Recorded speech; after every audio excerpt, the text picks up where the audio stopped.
तो सीधरी लेबू की रोहू।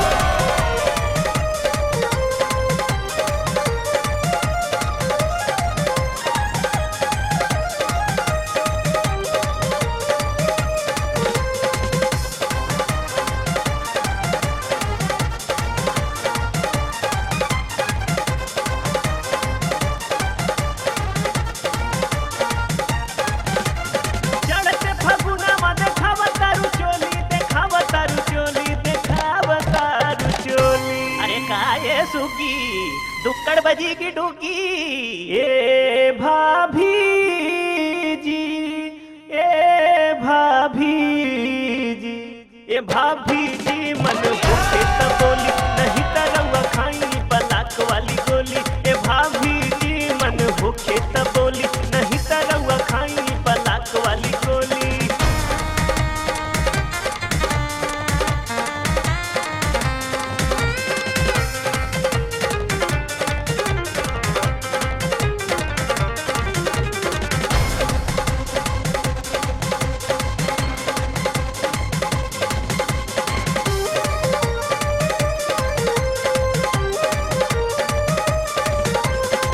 उठ के लाली बटे बिजुरी गिरावले होली में दिल देवरन के धड़कवले। उठ के लाली बटे बिजुरी गिरावले होली में दिल देवरन के धड़कवले। काला जो गिरा बोला सारा रारा बोली हो, सारा रारा बोली हो, सारा रारा बोली। आगुन में होई खतरा रंग लगवाइबू की अलकतरा। ए भाभी जी, ए भाभी जी, ए भाभी जी मन भूखे त बोली नहीं तरंगा खाई बलाक वाली गोली। ए भाभी जी मन भूखे त बोली नहीं तरंगा खाई बलाक वाली गोली।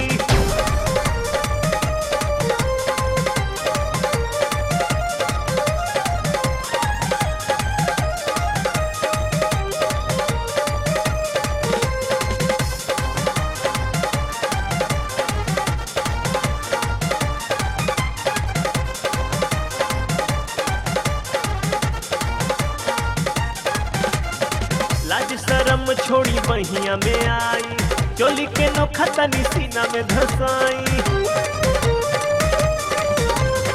लाज शरम छोड़ी बहिया में आई चोली के नोखा तनी सीना में धसाई। देवरन के दान शंकराई खोली खोली कराई खोली खोली कराई तनी खोली। अरे काए हमार लीली अगर चलबू की दिली। ए भाभी जी, ए भाभी जी, ए भाभी जी मन भूखे त बोली नहीं तरंगा खाई बलाक वाली गोली। ए भाभी जी मन भूखे त बोली नहीं तरंगा खाई बलाक वाली गोली।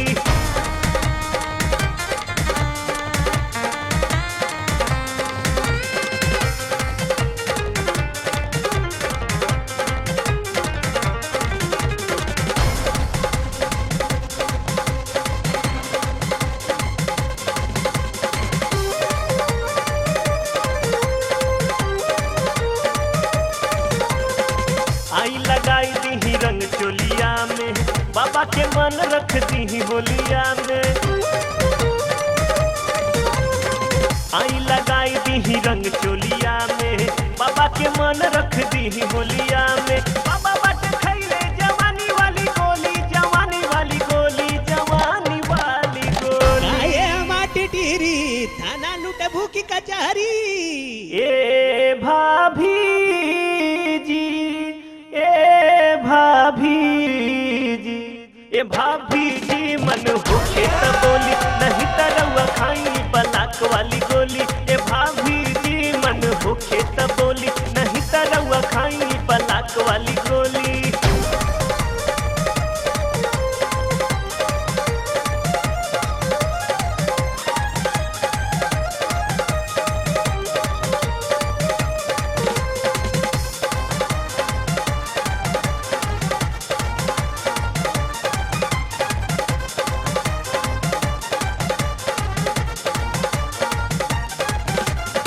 फगुनी बहार पाके उभरल जवानी चुपके से डाल देब केहू नहीं जानी फगुनी बहार पाके उभरल जवानी चुपके से डाल देब केहू नहीं जानी उठा ही ना भौजी घुमावा कोली कोली घुमावा कोली कोली घुमावा कोली कोली काये मधुबाला बलम ने बुकी भाला ए भाभी जी ए भाभी जी ए भाभी जी मन भूले त बोली नहीं त रउआ खाई पलाक वाली गोली ए भाभी जी मन भूखे त बोली नहीं त रउआ खाई पलाक वाली गोली चढ़ते फगुनावा देखावा तारू चोली देखावा तारू चोली देखावा तारू चोली अरे काये सुकी दुक्कड़ बजी की डुकी ए भाभी जी ए भाभी जी ए भाभी जी मन भूखे त बोली नहीं त रउआ खाई पलाक वाली गोली ए भाभी जी मन भूखे त बोली